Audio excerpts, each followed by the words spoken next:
try those, you can. But if you're splitting, especially, I don't know if any of you are the other leg, but if you split and then turn this way, your split should close facing that way. Okay, you don't want to have your split come this way because then it'll make it look like you're trying to do a whole different skill. Okay, so you really want to think jump, swing, split in the middle, back down. Okay, and then if you're the other leg, jump, swing in the middle, split. Okay, cool. Level 6s, you can try those. If it starts to mess up with your form, so if you're like leading with your knees or like your belly's out or like you're using the wrong body part, try to stay away from those. You can try turning tuck jumps. You can try wolf jumps. The proper wolf jump would look like this is gonna hurt, but you want it to feel like you're sitting on your foot. Okay, your then should be like this in the air. Okay, so you need to think of this. You want to reach for that foot, so your foot should be parallel to you. Okay, so when you're reaching, that foot should be here.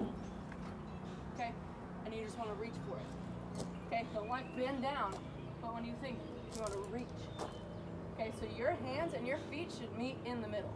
Okay, it shouldn't be down here. Okay, don't bend to your leg, but kind of meet in the middle, if that makes sense. So kick that up. Ooh, did y'all see that? I almost rolled my ankle. But yeah, new jumps, new combinations of jumps, all that fun stuff. Lots of kicks, lots of standing kicks, lots of reverse kicks.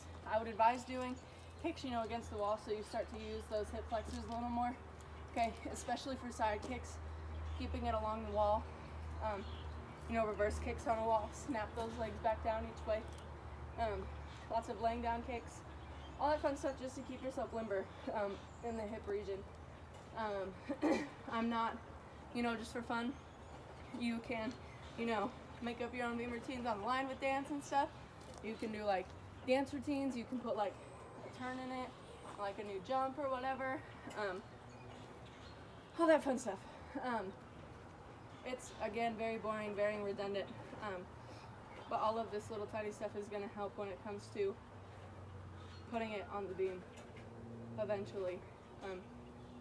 Feeling what your body is doing and feeling what everything feels like, especially dance-wise when you're trying to, snap your legs back in or find out if you're too far over in your turn or if your butt's pulled under. Okay, knowing all that little stuff is going to help when it comes to putting it on a beam, or doing it on the beam, even on a floor beam.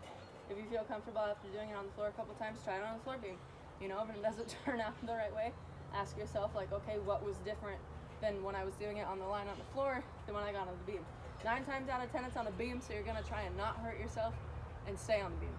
Okay, but if you do it the same way, even though it kind of scares you a little bit, you're gonna be fine.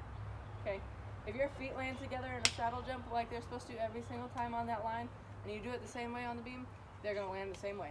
Okay, it's all about finding what your body's doing. The more